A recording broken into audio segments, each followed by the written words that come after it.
Bismillahirrahmanirrahim. Assalamualaikum warahmatullahi wabarakatuh. Innal hamdalillah nahmaduhu wa nasta'inuhu wa nastaghfiruhu wa na'udzu billahi min sururi anfusina wa min sayyiati a'malina may yahdihillahu fala mudhillalah wa may yudlilhu fala hadiyalah. Asyhadu an la ilaha illallah wa asyhadu anna Muhammadan abduhu wa rasuluh la nabiyya ba'da ma ba'd. Faqala Allah ta'ala fi kitabihil karim faquli inni nadartu lirrahmani sauman falan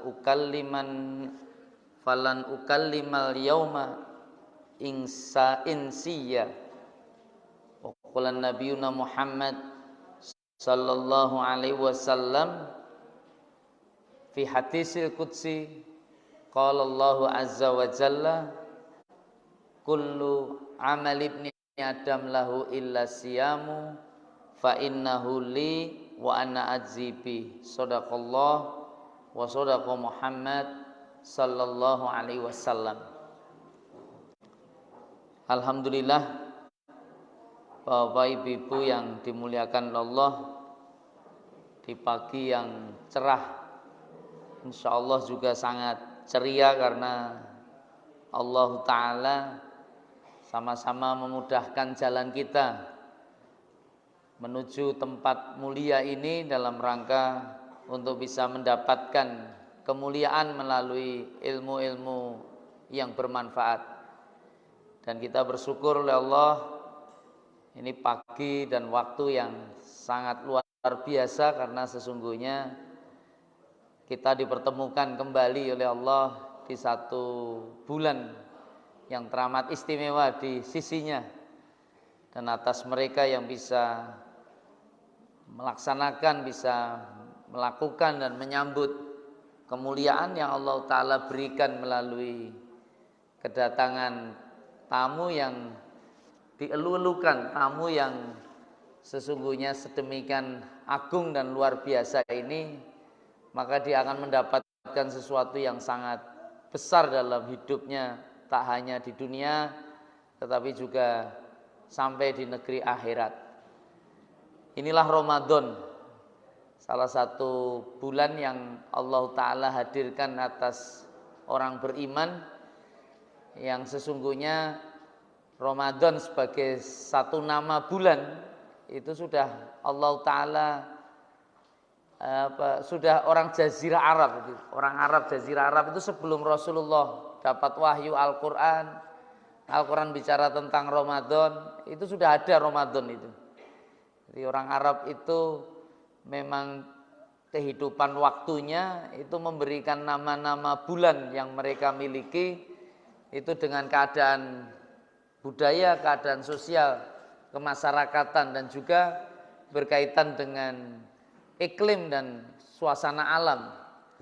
Dan yang sangat menarik, bulan ke-9 yang disebut Ramadan ini ternyata memang kenapa dinamakan Ramadan, dari kata Romidho Yarmadu.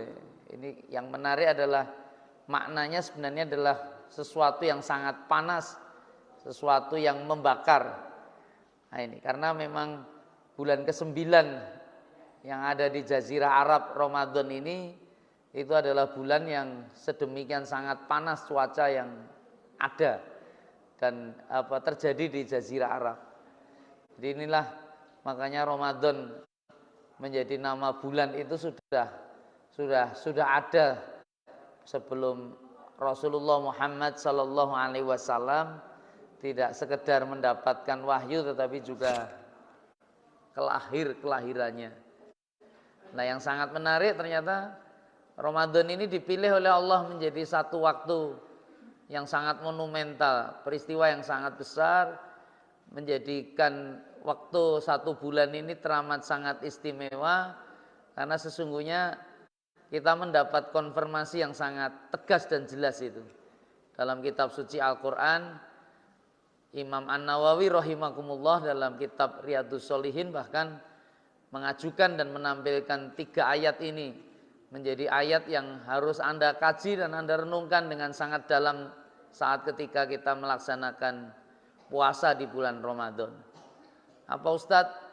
Tepatnya di Al-Baqarah 183, 184 dan 185. Dan 3 ayat ini menjadi penting. Kenapa?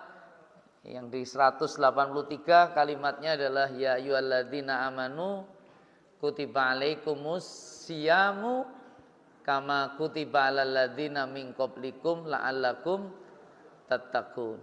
Dilanjutkan 184 itu kalimatnya adalah ayyamam ma'dudat ila akhiril ayat sampai nanti di 185 konfirmasi Ramadan keluar itu kata-katanya syahrul Ramadan alladzi unzila fihil Qur'an hudal linnas wa bayyinatin minal huda wal furqan, dan perintahnya berulang kembali ini selain di ayat 183 tiba-tiba muncul juga di ayat 185 faman syahida minkumus syahra fayasum. Nek ketemu bulan ini, bulan yang kata Al-Qur'an adalah bulan yang mulia karena diturunkannya Al-Qur'an menjadi penjelas atas manusia, menjadi petunjuk dan menjelas atas manusia dan bisa membedakan mana yang harus kalian ikuti, mana yang harus kalian jauhi.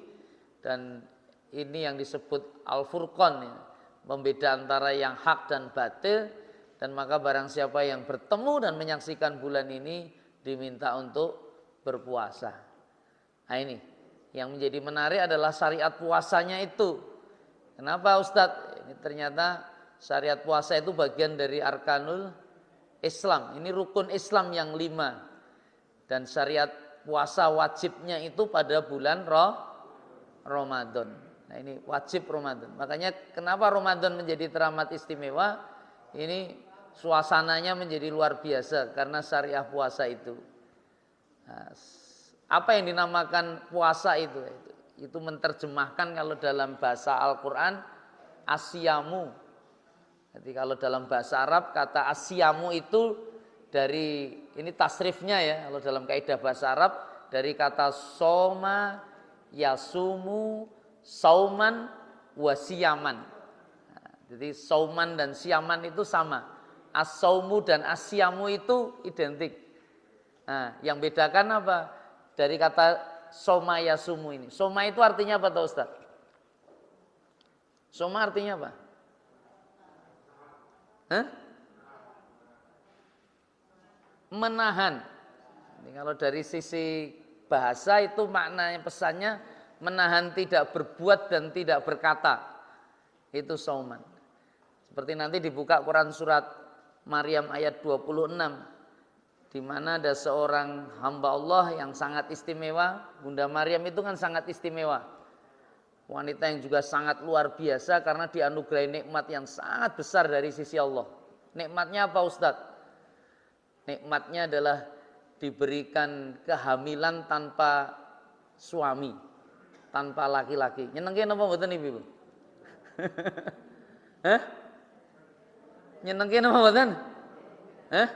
Mau nggak nyenengan kasih hamil tanpa suami? Nah, ini bahaya ini kalau terjadi di zaman kita. Itu anugerah besar oleh Allah Subhanahu wa taala dan ini betul. Loh kenapa dengan anugerah dikasih kehamilan tanpa suami ini Ustaz? Ini yang akhirnya berdampak sangat luas atas kehidupan beliau yang mengakibatkan akhirnya ya banyak di antara kita. Kalau ada seorang wanita tiba-tiba hamil dan bercerita, aku belum pernah disentuh laki-laki loh. Yang nggak ada suami tiba-tiba hamil, percaya napa mboten jenengan? Hah? Apa dalam pikiran jenengan kalau dia tidak punya suami kira-kira? Nah, itu. Makanya yang muncul adalah suudon. Kita akan berprasangka mesti sangat buruk. Ini wanita nakal ini. Ini wanita yang kurang ajar ini kadang-kadang. Nggak punya suami kok amin. Tapi itu fakta ini nyata. Allah kasih betul ini kehamilan pada Maryam. Makanya ternyata Allah kasih solusi karena Maryam ini kalau mau berkata-kata memberikan hujah penjelasan, do percaya napa mboten kira-kira? Enggak percaya. Makanya yang sangat menarik ternyata apa? Oleh Allah Ta'ala Maryam ini kemudian betul-betul melakukan yang disebut dengan sauman. Nah, sauman apa? An ukallima al yauma insiyan. Jadi dia berpuasa untuk tidak bicara dengan manusia. Loh, kenapa kok tidak bicara dengan manusia? Mungkin nek wis ra percaya, orang kalau sudah tidak dianggap kuwi arep ngomong kaya ngopo ya ora dipercaya. Nggih napa nggih? Sampai mulut berbusa-busa ya nggak bisa meyakinkan orang untuk memberi penjelasan yang benar. Maka kalau ada suami istri sedang konflik, tiba-tiba muncul ketidakpercayaan, itu jangan dilanjutkan dengan banyak bicara. Poso ngomong. Poso itu tidak bicara. Loh kenapa Ustadz? Jenengan akan terus berbicara, itu iso kepruk-keprukan nanti. Isa betul itu. Itu betul. Kalimat-kalimatnya menjadi kalimat-kalimat yang destruktif, kalimat yang menghancurkan. Makanya puasa. Kenapa dengan puasa bicara? Ya karena memang dia nggak bisa meyakinkan, lebih baik seperti Bunda Aisyah radhiyallahu anha juga pernah mengalami fase yang hampir mirip dengan Bunda Maryam ini. Tapi yang luar biasa ya saat itu ada baginda Nabi Muhammad sallallahu alaihi wasallam dan wahyu masih terus berlangsung turun saat itu. Dan itu betul itu. Nanti buka di Quran surat An-Nur. Aisyah itu pernah mendapatkan fitnah yang sangat keji juga Bunda. Saat ketika dalam satu perjalanan dia ketinggalan dia punya kalung itu. Nah, kebetulan yang ngangkat tempat untuk Bunda Aisyah ini dia nggak ngerti kalau Bunda Aisyah tidak berada di lokasi karena posisinya kan beliau kan kecil waktu itu nggak gemuk. Nah itu diangkat dipikir ada di dalamnya, ditaruh ternyata berjalan itu rombongan dan Bunda Aisyah ditinggal di waktu itu ketika nyari kalungnya karena habis dari ya istilahnya buang ke belakang, habis itu dia cari-cari sudah ditinggal semuanya. Nah tiba-tiba ada seorang sahabat yang masih muda, ganteng, bagus. Nah, tiba-tiba memang ditugaskan Rasulullah untuk nyisir yang tertinggal, entah itu barang dan lain sebagainya, ketemu sama Bunda Aisyah, kaget ya. Bunda Aisyah diminta untuk naik, dia tuntun itu. Dan ketika rombongan datang, jadi kaget, Bunda Aisyah kok nggak ada itu. Nah ternyata waktu duha itu muncul itu, jadi semua orang Madinah menatap betul ini Bunda Aisyah berdua dalam perjalanan dengan seorang laki-laki yang ganteng. Kira-kira nek jenengan goncengan lanang wedok tutu muhrim ganteng pikirannya napa kira-kira? Hah? Oh, itu tuh naik unta dan posisinya tidak langsung goncengan loh itu. Beliau berjalan kaki, Bunda Aisyah posisinya dinaikkan di untanya. Itu fitnahnya luar biasa. Bahkan orang terdekat, bahkan masih saudaranya Abu Bakar yang ikut bantu Abu Bakar dan sering dikasih finansial dibantu sama Abu Bakar saja, ikut juga menyebarkan berita hoax. Wah itu berduaan, mesti yo zina. Akhirnya gitu, punya kesimpulan-kesimpulan sendiri sehingga Quran surat An-Nur itu sangat keras akhirnya. Kalau kamu mau menuduh orang berzina itu harus menunjukkan 4 orang saksi. Kalau tidak berhasil gimana kira-kira? Dan itu saksinya itu harus melihat betul loh, seperti melihat jarum masuknya orang zina itu masuknya benang dalam lubang jarum. Terbayang jenengan? Oh gitu. Kalau nggak bisa datangkan, kamu yang dicambuk. Dan itu muncul itu ayat itu. Dan untuk membersihkan nama baiknya Aisyah. Waktu itu Rasulullah sempat terguncang juga loh. Karena semuanya berkatanya nggak ada wanita lain ya Rasulullah. Itu sampai ada yang menyampaikan seperti itu. Karena terpengaruh. Abdullah bin Ubay apalagi ya sumber hoax terbesar di Madinah saat itu. Wah itu kok ngompori betul dan mereka juga memang melihat dengan nyata berduaan itu. Artinya ketika masuk di kota Madinah. Nah inilah jadi problem. Makanya begitu akhirnya nggak bisa menjelaskan, nggak bisa ngasih hujah keyakinan kepada masyarakat, ya lebih baik ya betul-betul puasa. Puasa itu dalam artian nggak usah ngasih penjelasan. Tadi ngasih penjelasan ini wis ora percaya ya ora mungkin dirungokke. Dan inilah yang kemudian Allah dihadirkan sebuah berita sebagai clearance penjelas yang luar biasa. Kalau Bunda Maryam ternyata yang jelaskan siapa? Bukan dia. Yang jelaskan sinten? Bayi yang baru lahir. Itu masuk akal mboten kira-kira? Itu sangat tidak masuk akal juga. Tiba-tiba bayi yang baru lahir bisa ngomong, aku ki utusane Gusti Allah, aku ki dapat amanah nanti akan menyampaikan Alkitab, Injil. Kalau sudah bicara seperti itu, utusannya Allah, ya berarti memang ini dari Allah. Dan itu yang akhirnya mengukuhkan kemuliaannya yang langsung Allah turunkan, itu penjelas yang besar. Termasuk Bunda Aisyah. Siapa saya harus ngasih penjelasan? Rasulullah saja nggak sanggup itu meyakinkan para sahabat. Maka ternyata kemudian turun ayat. Nah kalau jenengan dapat musibah, kira-kira gimana kira-kira? Gimana solusinya? Allah yang paling tahu cara menyelesaikan urusan-urusan kita. Tapi yakinlah kalau kita betul-betul bergantung kepada Allah, berharapnya hanya kepada Allah, tidak kepada yang lain, insyaallah Allah sendiri yang akan kasih solusi dengan caranya. Kasih jawaban atas urusan-urusan kita. Nah inilah kemuliaan-kemuliaan yang dibangun dalam kehidupan bersama itu ya. Karena kita akan memahami nilai tentang puasa itu. Loh ada apa sih puasa itu Ustaz? Puasa tadi kan menahan tidak berbuat dan tidak makan. Kalau secara ilmu fikih nanti bisa dibuka di kitab Fathul Qorib, jadi penjelas dari kitab Takrib. Tadi ada diskusi menarik itu karena ternyata tidak semua jamaah di salah satu masjid itu ya paham tentang oposisi. Sebenarnya syarat wajib poso, fardune poso, yang membatalkan puasa itu penting sekali untuk bisa diketahui. Loh kenapa ya? Karena ada pemahaman yang ya kita harus paham ya. Al ilmu qabla qaul wal amal. Kalau bisa itu sebelum ngomong, sebelum beramal itu harus ada ilmunya. Nah, ini ilmu tentang puasa itu harus kita paham dan mengerti. Kalau dari sisi bahasa tadi artinya apa? Menahan, mencegah tidak berbuat dan berkata. Lah kalau secara istilahi, terminologi, secara definisi fikih gimana Ustaz? Utamanya puasa di bulan Ramadan itu. Nah, ini perhatikan betul.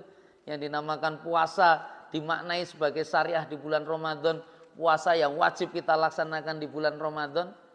Saya minta maaf apalagi juga nanti bagian dari puasa sunnah-sunnah itu apa? Secara istilahi itu adalah menahan tidak makan, tidak minum, tidak jima itu hubungan suami istri, dan tidak melakukan hal-hal yang membatalkan puasa. Itu mulai dari terbit fajar sampai terbenam matahari. Lillah karena Allah Subhanahu wa taala. Itu yang paling penting, itu lillah. Urusannya karena Allah. Kenapa Ustadz? Karena nanti di kitab Riyadhus Shalihin itu bahkan hadis paling awal yang disampaikan oleh Imam Nawawi rahimakumullah. Hadis ini sahih, Bukhari Muslim yang meriwayatkan. Hadisnya hadis qudsi. Hadis qudsi itu apa tuh Ustadz? Hadis qudsi itu hadis firman Allah tetapi redaksinya Rasulullah. Dia juga harus mendapat perlakuan dalam ilmu hadis itu, dikaji kesahihannya, sanadnya gimana, matanya gimana. Dan ternyata Bukhari Muslim meriwayatkan hadis yang sama. Apa kalimat firman Allah yang dikutip Rasulullah tentang puasa? Ternyata paling awal Allah berfirman, kullu amal ibni adam lahu ilas siyamu fa innahu li wa anna azibi. Apa Ustadz? Semua amal yang dilakukan oleh anak Adam itu kembalinya kepada yang bersangkutan. Makanya nek kowe ngasih infak baline langsung jenengan dapat. Itu saestu niku. Anda melakukan amal-amal ya syariah itu manfaatnya langsung bisa didapat. Ila siyam. Kecuali poso. Fa innahu li wa ana azibi. Karena poso kuwi nggo aku kata Allah. Dan aku dhewe sing ngarep ngasih balasan. Loh ini. Makanya hati-hati dengan niat puasa itu. Nah ini ibu-ibu yang kebetulan oleh Allah badannya rodok gemuk, kadang-kadang wah ini mumpung poso aku tak ngurokke awak. Oh itu jadi masalah loh nanti. Sehingga terus akhirnya setiap 3-4 hari sekali nimbang badan. Begitu loh kok tambah lemu tuh Ustaz. Wah jadi nesu aku salahnya opo. Jangan ada masalah itu gak ada urusannya. Termasuk saya minta maaf ya, walaupun itu jurnal-jurnal penelitian. Kemarin saya diskusi itu, kebetulan saya kedatangan tamu. Kami ada di warung sedekah itu, ada seorang profesor, dokter yang sudah sangat senior. Itu ngajak diskusi karena hari yang sama pagi ini yang ngisi dia seminar tentang puasa. Itu betul, itu gimana Ustaz tentang sumutasihu, poso wis sehat. Itu penelitian-penelitian membuktikan itu. Tetapi di Quran Di antara syarat wajibnya puasa, wong loro wajib poso napa mboten? Enggak wajib. Jadi kalau jenengan niate poso kepengin mari kepengin sehat ya salah niku. Artinya kowe oleh yo mari dan sehat saja, tapi tidak betul-betul karena Allah. Loh, kenapa Ustaz? Lah ini yang harus kita kaji betul. Yang dimaknai poso kuwi apa sesungguhnya? Apalagi kalau sumutasihu itu ternyata begitu dirunut dalam kitab-kitab hadis, saya minta maaf itu. Ternyata hadisnya nggak jelas itu. Siapa yang meriwayatkan dan seterusnya. Itu betul itu hadis super palsu itu. Loh kok bisa Ustaz? Tapi bukankah wong poso kuwi sehat? Rumangsane jenengan, sehatnya sehat opo kira-kira. Nah itu yang lebih penting untuk dikaji. Lalu maknanya poso kuwi ngopo ti Ustaz? Nah ini yang harus kita renungkan. Kenapa sih Ustaz? Poso itu kan menahan tidak makan, tidak minum, dan tidak melakukan jima atau hal-hal yang membatalkan puasa. Kita nanti akan urus dan ternyata hadis itu berkelanjutan. Tentang apa? Bahwa siam itu junah, poso kuwi kaya benteng. Makanya kowe nek pas poso dijak udur, dijak padu, itu dikon ngomong, kon ngendikan. Apa yang diomongkan? Ini soem aku iki poso. Dan kuwi terus dilanjut kene napa mboten? Mandek teng mriku ora. Ini soem aku hari ini poso, engko bar buka wae. Enggak bisa gitu. Engko bar bakdo wae. Enggak boleh gitu. Ini soem itu artinya Anda sudah berhenti sampai di situ. Kenapa? As-saumu nisfu sabri, karena Anda mendapatkan sebuah nikmat. Kenapa Allah mengatakan wa ana adzibi, aku dhewe sing arep bales dan balesannya pasti luar biasa karena ada nilai kesabaran di situ. Karena puasa itu separuh dari sifat sabar. Nah ini saya ingin beritahu ibu-ibu, bapak-bapak yang dimuliakan Allah. Ramadan itu hanya 1 bulan. Dan ini bagian dari madrasah. Ini kayak sekolah. Kowe nek sekolah sesasi kuwi iso sukses, berhasil ngambil hikmah, ngambil ilmune, poso untuk 11 bulan yang lain. Kamu menjadi hamba Allah yang luar biasa loh. Kok bisa gitu Ustaz? Loh itu betul. Makanya puasa waktu ada hadis riwayat Imam Ahmad. Ini sahih oleh Allah Ta'ala dua yang nanti akan menjadi syafaat kita di hari akhir. Itu apa? Ternyata poso karo Quran. Nah ketika puasa dia menyampaikan argumentasinya. Ay Robbi, ya Rob kami. Kenapa? Manak tuhu atau ama wasahawat bin nahar. Ya Rob, saya minta saya bisa menjadi syafaat atas dirinya. Kenapa? Karena dengan saya dia bisa menahan, menjauhi, tidak dekat dengan to'am dan apa? Sahwat. Loh, itu yang paling penting juga. To'am dan sahwat. Kenapa? Bin nahar di waktu siang. Di waktu siang. Kan poso itu kan mulainya dari terbit fajar, bukan terbit matahari. Terbit fajar sampai terbenam matahari. Jangan salah loh. Ojo dari adzan subuh sampai adzan maghrib loh. Kenapa? Kalau patokan adzan kadang-kadang muadzin jenengan ra karuan disiplin loh. Kadang-kadang wis fajare wis 10 menit 15 menit lagi adzan itu. Karena tangine kerinan iki jenengan dasare kok ngono, enggak bisa. Atau terbenam. Makanya ngajari poso niku, saya minta maaf. Puasa itu jangan dibikin istilah lain selain seperti yang disampaikan oleh syariah. Maksudnya apa Ustaz? Saya minta maaf, kadang-kadang kita kan bicara ngajari anak-anak poso beduk. Poso beduk napa? Poso duhur, poso asar. Enten napa mboten itu? Nah, hati-hati loh niku. Nah, kenapa dengan poso? Lah, tapi kan latih anak Ustaz. Saya minta maaf, jenengan perlu tahu syarat wajibnya puasa. Yang pertama apa? Muslim. Kalau bukan muslim puasa boleh tidak? Boleh. Boleh, tapi tidak wajib. Karena dia enggak ada tuntunannya dan kowe poso kuwi ora oleh pahala di sisi Allah karena kau bukan Kemudian apa? Akil balik.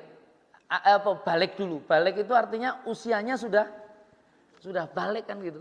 Ya kalau sudah datang haid, sudah mimpi basah dan seterusnya itu sudah balik. Maka kalau anak-anak wajib puasa tidak?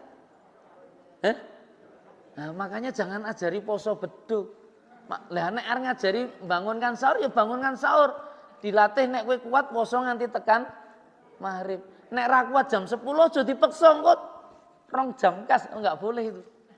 Kenapa? Nanti paradigma yang muncul pada diri anak sekarang jadi banyak orang-orang yang bukan anak lagi nek pas jam 12 wah aku tak nyambung wae kadang-kadang. Akhirnya aku posone poso Nyambung. Enten apa mboten sing ngoten niku? Nah, engko terus begitu bukane melu ngentek-ngentekke takjil nang masjid kadang. Ada yang seperti itu. Dan rumangsa wis poso lho kadang-kadang itu. Loh itu, enggak ada puasa yang seperti itu. Puasa aku ya mulai terbit fajar sampai terbenam. Lah kalau saya duhur asar wih jenenge durung kok. Wi latihan. Nah, itu yang harus dipahamkan. Paham maksud saya? Loh itu betul ini cara pemahaman ini yang kadang-kadang tidak sampai kepada para pendidik. Makanya nanti kalau nggak sempurna ya jadi problem, jadi masalah. Kan gitu. Nah itu konsepnya. Dan kemudian yang ketiga adalah akil. Akil itu mumayyizah. Waras. Jadi kalau Ramadan ini kebetulan jenengan kena penyakit tak waras, nggak perlu puasa juga. Loh kenapa kok nggak waras, nggak perlu puasa Ustadz? Loh itu betul. Saya berkali-kali sudah cerita.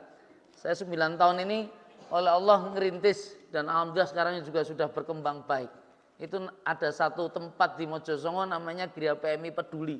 Itu ngumpul ke wong edan, wong ora waras sing ning dalan-dalan. Lho niku kisah nyata ini. Anda bisa cek itu di depan SMA Negeri 8 itu, Jalan Sumbing Raya. Loh itu betul. Dan dirikan itu jauh lebih sulit. Sebelumnya saya diminta ngerintis, kan ketuanya sama itu PMI waktu mahasiswa itu sama Pak Haji Susanto Cokro Soekarno. Jadi saksi ya. Beliau sekarang masih jadi ketua PMI. Walaupun usianya sudah 80-an lebih, itu sudah sepuh sekali. Tapi masih aktif beliau. Itu dulu waktu saya kuliah diminta melu bantu nangani pesantren yatim. Patisah namanya, di Pajang. Kapan-kapan kalau ke Pajang mampir di sana, daerah Gentan. Itu ketika ngopeni panti yatim, wih laris.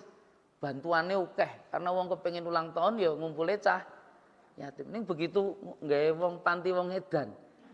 Wong ulang tahun ngundang wong edan gelem napa mboten kira-kira? Ora gelem. Dan bantuannya berat itu, seret itu. Enggak semudah ketika dirikan panti yatim. Makanya dulu ada wacana salah satu pengasuh di sana. Ustadz, piye nek wong edan iki diajari poso gen rodok ngirit berase. Loh kenapa?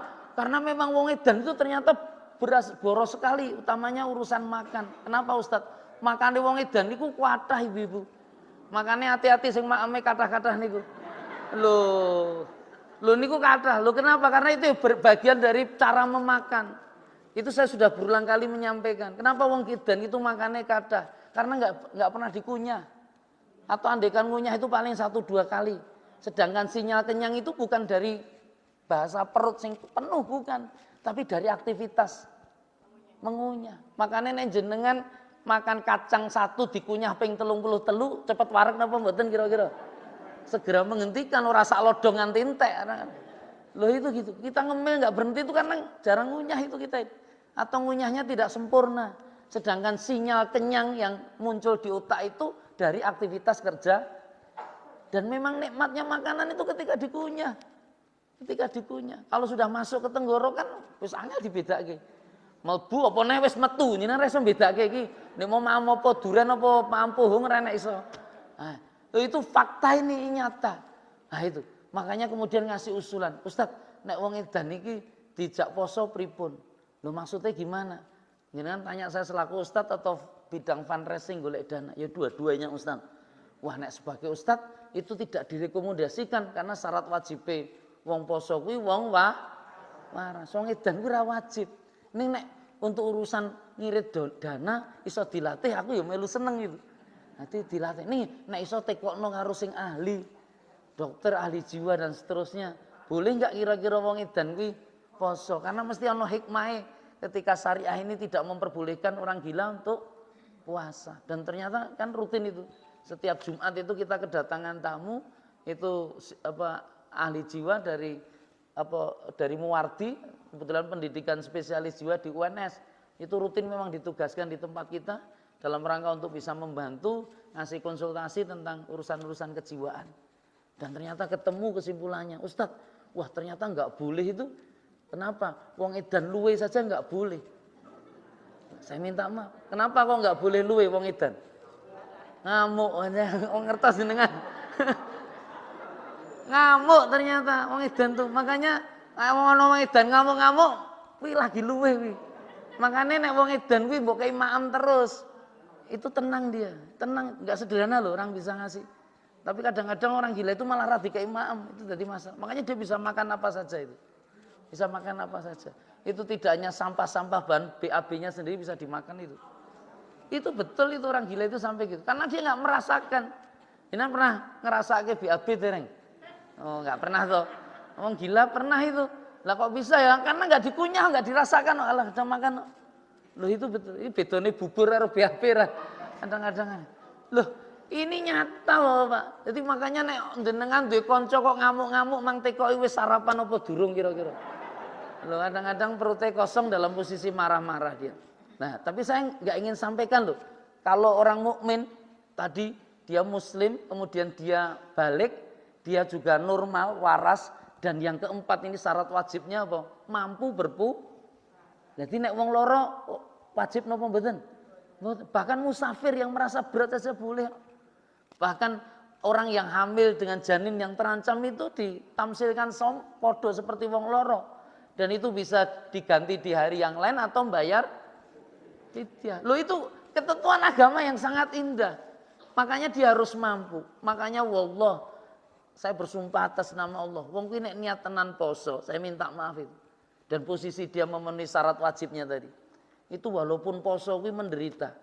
Poso itu Loh dari mana Ustaz tahu menderita? Loh karena hujah. Allah dalam hadis qudsi Rasulullah sampaikan itu. Lisoim farhatani. Wong poso itu kan miliki dua kesenangan. Kesenangan pertama napa? Farhatun inda iftorihi. Berarti nek wong poso ora buka nyenengke napa mboten? Ora seneng. Senenge wong poso kuwi pas. Lah terbayang jenengan nek jam 2:30 rung buka. Jam 2 kuwi rekoso napa mboten? Ora rekoso. Wong luwe ora oleh mangan, wong ngelak ora oleh ngombe kuwi rekoso. Tapi wallah, saya belum pernah bertemu dengan Pak Lek, Bule, Mbah Kakung. Saya minta maaf. Atau Mbak Yumas niku yang tiba-tiba jam 2:30 nangis. Ditekoki ngopo to Mas nangis? Jawabannya luwe. Enten apa mboten? Enten apa mboten? Dia nangis gara-gara luwene enten apa mboten? Kenapa tidak ada? Hah? Hah? Tuh, urusannya bukan sekedar niat. Ning kuwi nek ora poso luwe nangis tenan lho niku. Karena renek sing didahar. Ngene. Tapi nek poso ora iso nangis dia. Kenapa? Ada yang tahu jawabannya? Hah?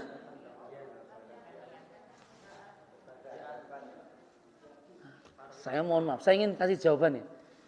Kenapa dia tidak nangis? Karena dia paham betul. Aku ki nek nangis ya ora marake wareg. Ngelake ilang. Loh, ngopo Ustaz? Loh, karena iki durung makanya tadi bicara ada harapan. Lah, sabar itu gitu. Kenapa dia bisa menahan? Karena dia punya ada harapan. Wong beriman nek kowe iso memanfaatkan kaidah poso iki. Ajaran poso, ideologi poso itu dalam 11 bulan yang lain. Kowe jadi wong hebat ini kan. Itu kalau menurut Gus Bahak bagian dari waliullah. Makanya tadi saya sampaikan kepada Prof ini, la tahinu wa la tahzanu, la tahofu wa la tahzanu. Itu kan ciri-ciri waliullah. Orang merasa hina, orang merasa susah, orang merasa sedih, orang merasa khawatir, takut terhadap apa? Semua urusan dunia. Kuwi nek wong ngerti poso lho. Ajaran poso. Ra iso nangis, Dik. Lho kok ra iso nangis? Karena yakin iki memang durung pancine. Kenapa? Karena puasa itu mengkonfirmasikan yuridullahu bikumul yusra wala yuridu bikumul usra. Poso kuwi ora ngajari kowe sulit. Tetapi Allah menghendaki kamu ada kamu baru bisa menikmati nikmatnya makanan kan ketika lapar. Ya nggih. Itu gitu. Kamu baru bisa menikmati punya anak ketika Allah dikasih kesulitan punya anak seringkali. Baru bisa menikmati dadi manten di bojo. Kuwi nek pas kadang kangelan wis nglamar nganti ping 14 ditolak terus. Begitu di bojo seneng napa mboten? Karena ada saatnya itu, belum buka. Jadi kalau ada ibu-ibu nangis iki lho, Ustaz anak kula iki lho ora payu-payu pripun iki. Enggak boleh nangis itu. Kenapa? Ini bagian dari ketentuan Allah. Dari takdir Allah. Loh kenapa kira-kira? Ya kita harus bermuasabah terus bisa berdoa. Yang penting kan berdoa, berharap. Karena nek wis wancine ana jodoh, nikah napa mboten kira-kira? Mesti nikah gitu. Nek wancine. Lah nek ternyata kok yo sampai tua banget ora dadi manten pripun Ustaz? Itu ada kemuliaan yang Allah ingin bangun. Makanya lisoimku farhatani. Ora mung satu kesenangan pas buka ning donya, tapi juga wa farhatun inda liqa'i rabbi. Ketika ketemu kali Gusti Allah, dengan apa? Bisaumihi, dengan posone. Dan kenapa puasa itu Allah sendiri yang ngasih balas? Kenapa kira-kira? Keistimewaan ibadah ini apa? Ada yang tahu? Kenapa kok Allah sendiri? Yang lainnya Anda bisa ngukur loh itu. Ukurannya cetol. Loh itu betul. Sedekah misalnya. Namanya zakah itu kan kalau dalam makna kosakata bahasa Arab, bahasa syariah kan tumbuh kembang. Wong sing bayar zakat, wong sedekah kuwi ora tambah melarat, ning teorine tambah su. Lah kok oke sedekah dadi melarat kan masalah niku. Berarti sedekah sing mungkin ra ngikuti tuntunan. Loh itu betul. Kami ada warung sedekah itu. Warung sedekah duafa oleh Allah Ta'ala gitu. Itu yang punya ngasih testimoni sendiri. Beruntung Ustadz, alhamdulillah.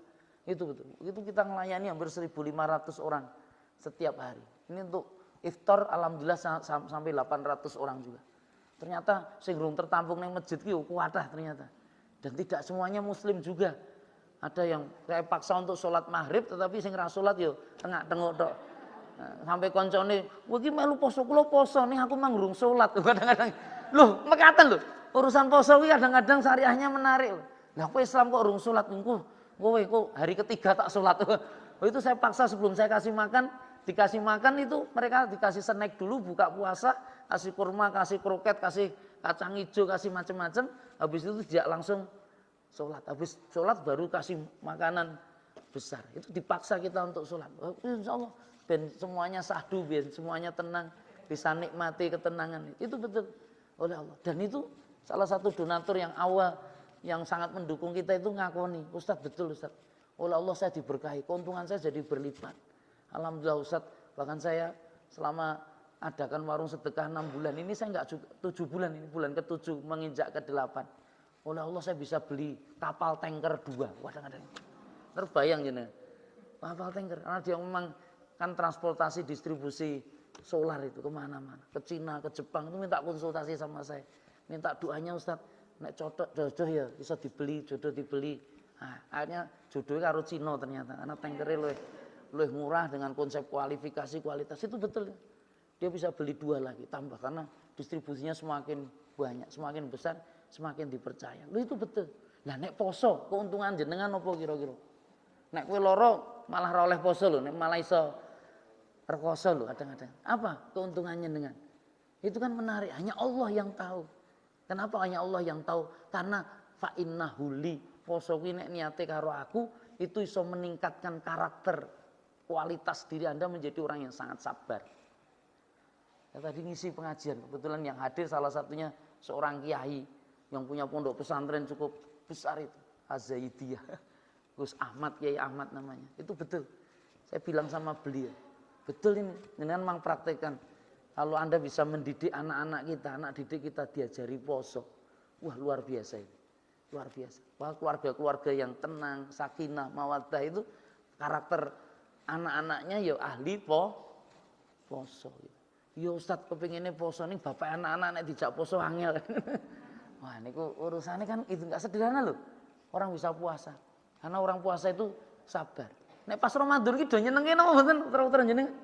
Lulut-lulut apa mboten? Nah, tenang betul itu. Dan orang nesu-nesu itu. Orang nesu-nesu. Nek wong edan nesu-nesu itu. Makanya alhamdulillah putra jenengan ya dipahami betul bin nahar itu ketika siang bisa menahan to'am dan syahwat. Syahwat itu yang menarik. Jangan sampai ini menjadi pembatal, bukan pembatal, tapi penghancur pahala puasa kita. Kan itu. Makanya itu makruh bisa hilang pahalanya. Apa? Poso kok miso-miso. Oleh napa mboten? Mboten angsal. Nah, tadi ada pertanyaan macam-macam. Ustaz, poso kuwi ngomongnya renang ya ora oleh Ustaz. Bukan renangnya enggak boleh. Renang kalau jenengan kemasukan air. Di mana? Ya di mulut gitu. Atau di telinga enggak boleh, di hidung enggak boleh. Coba nanti dibuka di Fathul Qorib. Yang namanya membatalkan itu proses maknanya, konsep pesannya memasukkan apapun. Tidak hanya air, tetapi bahkan benda padat. Saya minta maaf, itu dimasukkan ke kerongkongan. Itu batal. Di lubang-lubang yang ada di kepala. Misalnya nopo, hidung dan telinga itu yang disebutkan di kitab Fathul Qorib. Jadi nek jenengan nek pas poso, ampun kerep nopo? nggak boleh itu. Nggak boleh itu. Itu lah baru tahu Ustaz ya, makanya sekarang udah nggak usah dilanjutkan. Karena tidak hanya cair, tetapi juga padat juga nggak boleh gitu. Loh, ramarake wareg, urusannya ramarake wareg. Urusannya memasukkan benda itu.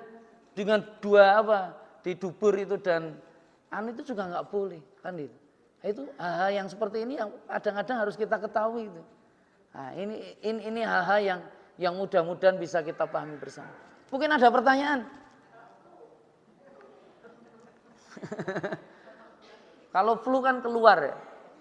Keluaran enggak apa-apa. Menelan ludah itu membatalkan puasa enggak? Mboten. Nek menelan minuman membatalkan puasa. Imam Syafi'i tapi juga prosesnya sangat longgar. Orang kalau makan tidak sengaja itu enggak membatalkan juga. Tapi ketika sadar waktu masih dikunyah ampun terus ditelan sisan, ini batal. Harusnya dikeluarkan. Nah itu termasuk jima. Jima nek ra sadar ya ternyata ya ora popo.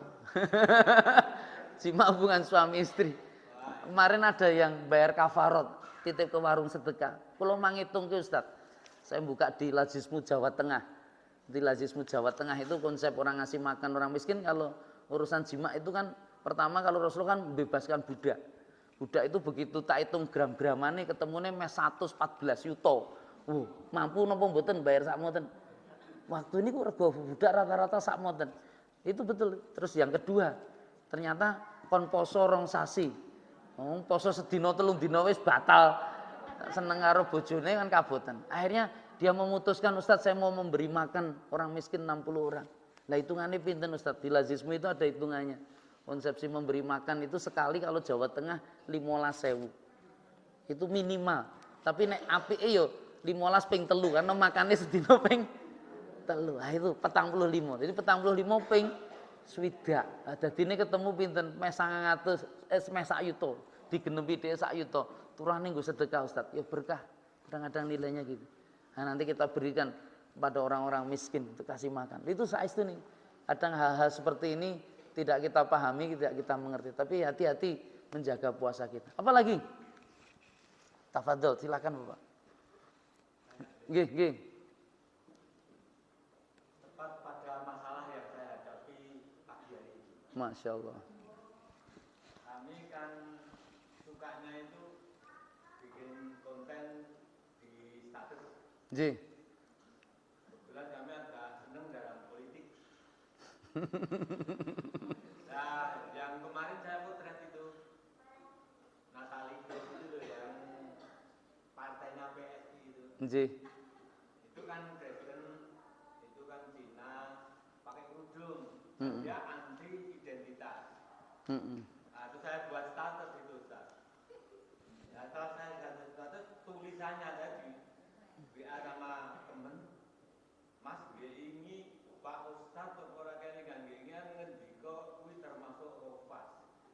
Perkataan saya adalah hati-hati pemilih yang beragama Islam. Ini loh contoh politik anti identitas.